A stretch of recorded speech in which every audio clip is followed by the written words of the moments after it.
একজন বিক্ষোভকারী বলছেন যে আইনের প্রতি তারা জুতা দেখাচ্ছেন এবং বলছেন যে এই আইন দিয়ে ধর্ষণের বিচার এর আগে হয়নি, এর আগে ধর্ষকরা পার পেয়ে গেছে, তাই তারা বলছে যে তারা এই জুতা নিক্ষেপ করছে।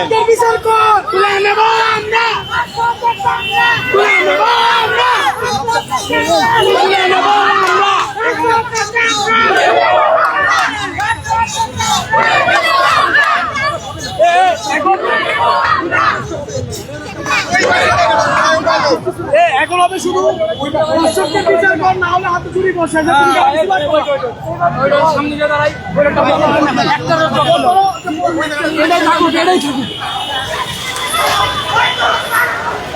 পুলিশ সম্ভবত অ্যাকশন শুরু করেছে এবং এদিকে দেখছেন যে দৌড়ে পালানোর চেষ্টা করছে এবং ইট পাটকেল ছোড়া শুরু করেছে এবং রাস্তা ব্যারিকেডের চেষ্টা করছিল সম্ভবত এদিকটাই এবং ধাওয়া দিয়েছে। আমরা এগিয়ে যাচ্ছি দর্শক, দেখানোর চেষ্টা করব বিক্ষুব্ধ শিক্ষার্থী এবং পুলিশ এখন এই মুহূর্তে মিরপুরে মুখোমুখি অবস্থান নিয়েছে এবং একজনকে ধরেছে।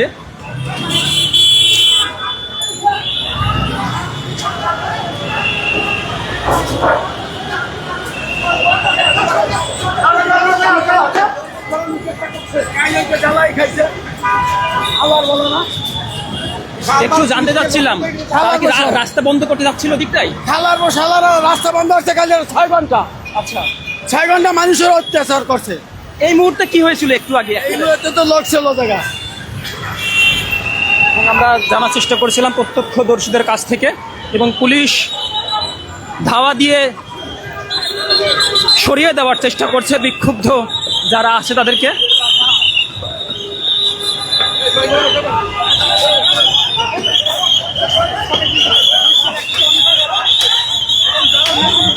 এবং যত বিক্ষুব্ধ যারা আছে তাদেরকে ধাওয়া দিয়েছে পুলিশ। বলা যায় যে আগের তুলনায় অনেকটাই ফাঁকা এখন মিরপুরের এই গোল চত্বর।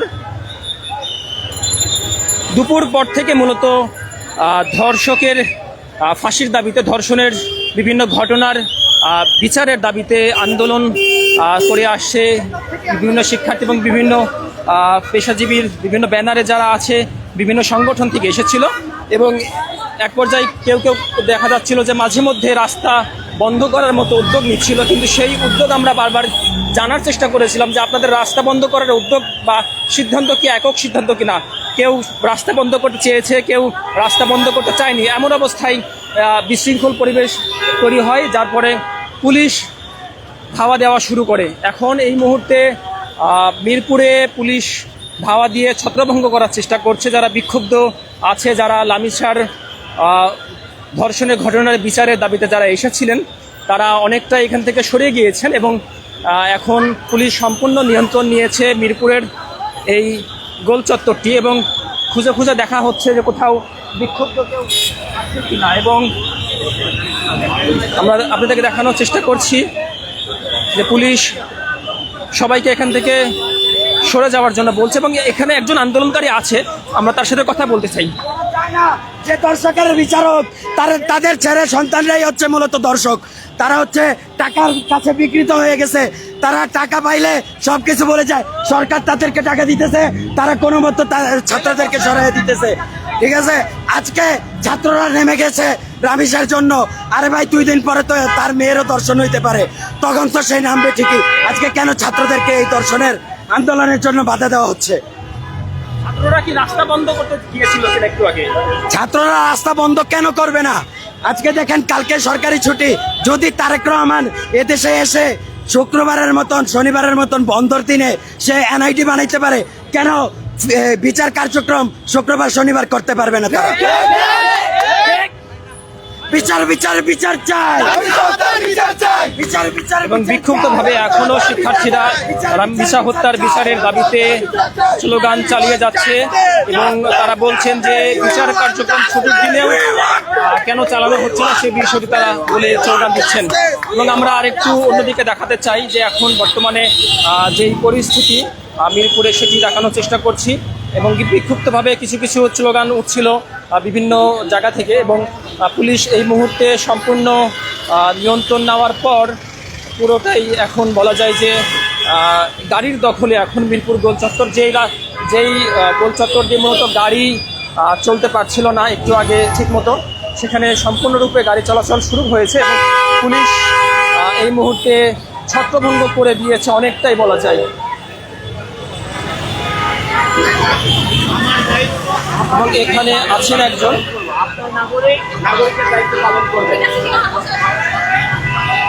শিক্ষার্থীরা কি রাস্তা বন্ধ করতে গিয়েছিল কিনা?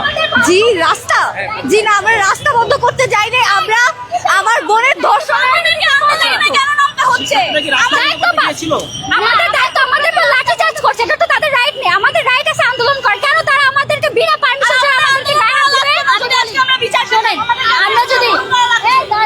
আমরা যদি রাস্তা বন্ধ করতাম, এই দেখেন এখন অনেক লম্বা জ্যাম থাকতো না, কোনো জ্যাম আছে? আমরা কিন্তু কোনো লম্বা করি নাই।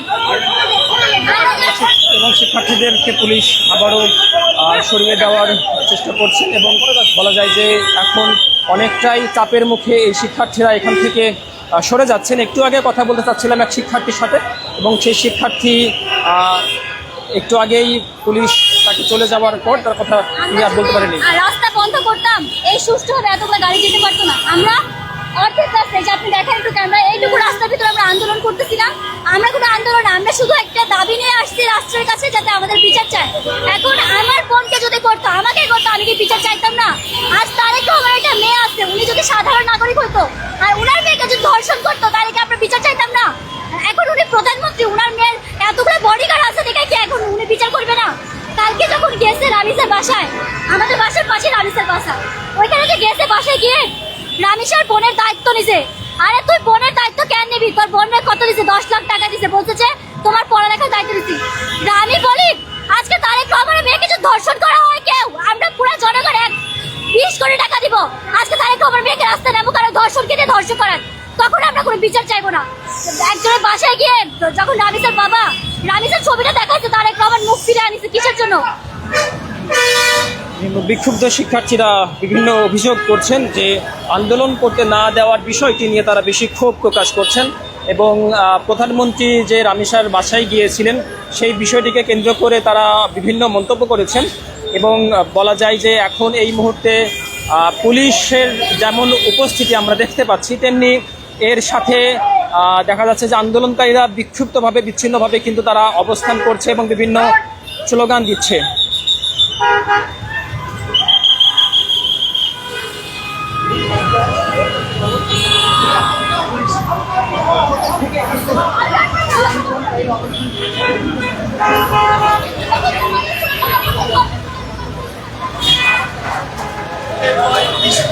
ডাইরেক্ট অ্যাকশন করবে।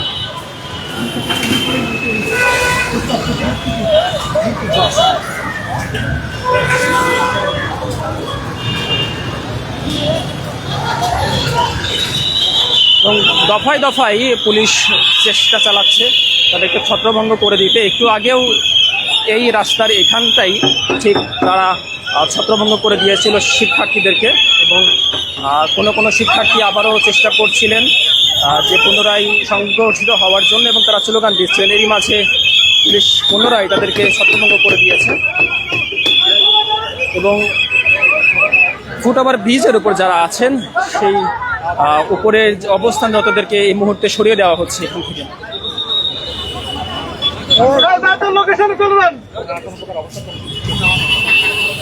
আনুষ্ঠানিক ব্রিফ করবেন কখন?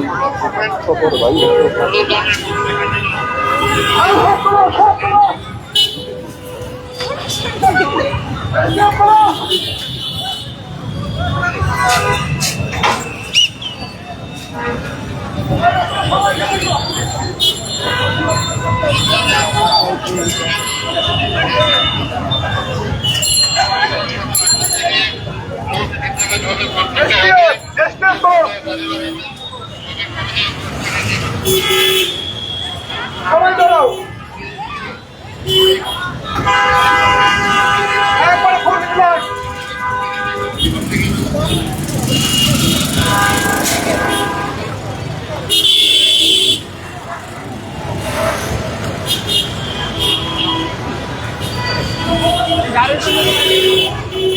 যে কথাটি বলছিলাম যে বিক্ষুব্ধরা বারবারই চেষ্টা করছেন তারা পুনরায় আবারও কেন করবে? আমরা বিচার চাচ্ছি, আমাদের সাথে কথা বলবে। আপনাদের সমস্যা কি? বা আপনারা রাস্তায় খালি এক পাশে আপনারা করেন যেন সমস্যার সৃষ্টি না হয়, বাট নিয়ে কোনো কথা না, গায়ে ঢিলে খাপ দেয়া। এটা কি? আমি বলতে চাই সরে যাওয়ার কোনো নির্দেশনা দেওয়া হয়েছে? কেন? আমি নাগরিক হিসেবে জানতে চাই আমাদেরকে এখানে সবাইকে পশুর মতো দেখতে, আমরা কি কে পশু? বসো না, এটা তো তাদের রাইট। আমাদেরকে বলবে যে আপনাদের সাথে কথা আছে, বা আপনারা সাইডে যে কথা বলুন না, ডিরেক্ট গায়ে আমাদের পর হামলা করবে কেন? এটা তো কোনো কোথাও পারে রাইট না। আর যে এই রাইটটা পাইছে কোথায়? এই রাইটটা পাইছে তারিখ যে ষষ্ঠমন্ত্রী কি এটা বুঝলাম না আমি। এটা কি আই? এই তো সেই আবার এই আগস্ট মাসের মতো চই হয়ে গেল যে জনগণ মুখ খুললেই পারে, জনগণ মুখ খুললেই পারে। আমাদের কথা তো একটাই বলতে- বাড়ি, এটা কোন পাই না। ওর জন্য যদি মাইর খেতে হয় আমরা তাও আছি, এই বুক পেতে দিছি, মারুক একে মারুক, আর তিনবার মারুক, কতবার মারবো? না, এখানে রাস্তা জ্যাম হয়ে যাওয়ার একটা ব্যাপার ছিল হয়তো বা সেটা তারা আমাদেরকে জানাবে, তারা আমাদেরকে বলবে। আমরা এমনি তো রাস্তা জ্যাম করি না, আমরা রাস্তার এক সাইডে এগুলো আমাদের করছি। গায়ে হাত দিয়ে তো রাইট এবং তারা আমাদেরকে ধাওয়া করতে পারে সর্বোচ্চ। কোনো অবরোধ করা হচ্ছিল যে না, আমাদের কোনো অপরাধ নেই এবং উস্কানিমূলক কোনো স্লোগানও দেওয়া হয়নি। আমরা এখানে আমরা জাস্ট 3-4টা স্লোগান দিচ্ছি, বিচার চাই, রামিসা হত্যার বিচার চাই, আসিয়া রামিসা থেকে শুরু করে যত মা বোনদের আমাদের ধর্ষণের শিকার হয়েছে তাদের বিচার চাই।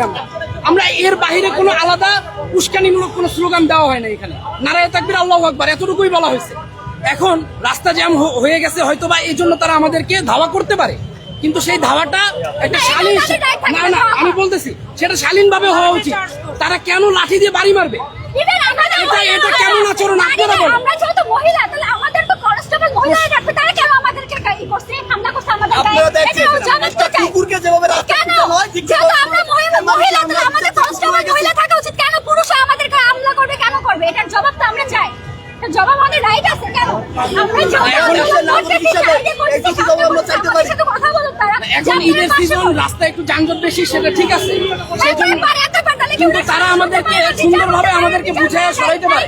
কিন্তু লাঠি চার্জ এটা তো আসলে কোনো বিচার না করতে পারে, তারা এখন তো বিচার তো এখনই, বিচার তো পারে না, খালি পারে জনগণের সাথে। আমি তাদের মারবো। এত পারে না, ওরা এত পারে, ওরা সালিশ করতে পারে না, ওরা বিচার করতে পারে না, ওরা কোন ধরনের বিচার করে না? আর আমরা কি সরকার বসে এখানে রাস্তায় আপনারা মিডিয়া তো কোনো রাইট করেন, আপনারা কোনো কিছু বলছেন? আমরা যে আপনাদের পুরো সম্মত হলে আমাদের গায়ে যে করতে আছে, আচ্ছা ভাইয়া, আপনারা কি আমরা কি রামিসা হত্যার বিচারের জন্য রাস্তায় নামতাম? বলেন, আসিয়া হত্যার বিচারটা যদি হইতো আজকে আমরা রাস্তায় নামতাম না রামিসা হত্যার জন্য। রামিসা হত্যার বিচারের জন্য রাস্তায় নামতাম না যদি আমরা আসিয়া হত্যার বিচার পাইতাম। রামিসা হত্যার পরও আরো 3টা ধর্ষণের আলামত আমরা পেয়েছি, আমরা দেখছি, সবাই আমরা দেখছি না, সবাই অনলাইনে সবাই নিউজে দেখছেন না? রামিসা হত্যার পরও আরো 3টা ধর্ষণ, শিশু ধর্ষণের। তো সেইখানে আমাদেরকে কেন এই বিচারগুলো করা হচ্ছে না? ধর্ষণ নারীরা কি, আমরা কি এই সমাজের কেউ না? আমাদের কি কোনো অধিকার নাই? আমরা কেন এই সমাজে এত অবহেলিত? কেন আমাদেরকে এভাবে বারে বারে ধর্ষণ, বারে বারে শিশু নির্যাতন, বারে বারে বাচ্চাদেরকে জায়গায় জায়গায় মেরে ফেলা হইতেছে? এগুলোর বিরুদ্ধে কথা বলা কি আমাদের অপরাধ হয়ে গেছে? অপরাধ হয়ে গেছে আমাদের? আপনারা বলেন, তাহলে কেন আমাদেরকে এইভাবে লাঠিচার্জ করা হলো? ওরা কেন, কোন রাইটে আমাদেরকে লাঠিচার্জ করলো? আমরা তো এক সাইডে বসে আন্দোলন করতেছিলাম, কেন ওরা লাঠিচার্জ করলো? আজকে আসিয়া হত্যার বিচার পাইলে আমরা জীবনের রাজপথে নামা লাগতো না রামিসা হত্যার জন্য। আপনারা একের পর এক দর্শকদের বাঁচাই দিতেছেন, 2 মাস 1 মাস পর জামিন পেয়ে তারা বের হয়ে যায়। কেন যাবে বের হয়ে যাবে? বাংলাদেশের কি কোনো আইন নাই, কোনো প্রশাসন নাই? এখন তো মনে হচ্ছে উলঙ্গ প্রশাসন, উলঙ্গ আইন, উলঙ্গ প্রশাসন, আর উলঙ্গ হচ্ছে এই সমাজের মানুষজন। তাদেরকে পুলিশ সতর্ক করে দেওয়ার পর আপনারা আমাদেরকে কোনো সতর্ক করে না, আমাদেরকে কোনো সতর্ক করে না। আমাদের সবাই না ওটা দিন